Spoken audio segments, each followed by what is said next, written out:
Hello and welcome to the Genuine Learning blog. My name is Melissa Galasso and I'm excited today to follow up on a blog we did earlier this year about revisions to the OMB guidance for grants and agreements. Now, it is not the big update we are all waiting for. That should be coming out as an exposure draft really soon. This is a final revision that is being made specifically to Build America, Buy America Act, which was in the Infrastructure Investment and Jobs Act that was issued late last year. So BABA, as many people are referring to it, has had some issues with respect to its guidance with respect to domestic preferences. And so earlier this year, we had a blog that we talked a little bit about some of the language issues in there.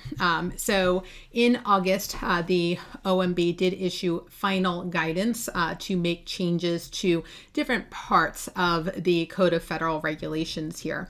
So originally back on February 9th, they solicited feedback with respect to it. So they put out a proposed guidance, and then based on the feedback, they're issuing the final guidance here. And so again, this is going to be very specific to just the Build America, Buy America Act.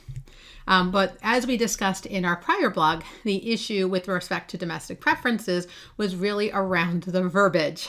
So the original text said, none of the funds made available for federal financial assistance programs for infrastructure may be obligated for a project, and here's the key term, unless all of the iron, steel, manufactured products and construction materials used in the project are produced in the United States.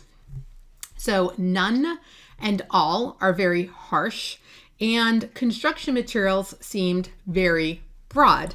And so people were thinking like screws and nuts and things like that. Is that construction materials? And really all have to be produced in the United States. So we knew back earlier this year that the questions were coming in and there seemed to be a lot of confusion about how to apply this in practice. So not a surprise, OMB is updating the guidance in Title II in Part 184, as well as Title II, so 200.323, which is our domestic preference. And what they have done is they have provided better definitions around some terms, including iron and steel. What does it mean to be a manufactured product? What does it mean to be construction material? And so really the application of that domestic preference guidance in 70917C, which was that language that we just talked about. It also includes guidance on proposing and issuing Buy America waivers. But probably the most important thing is it moves from all to predominantly iron or steel or a combination of both.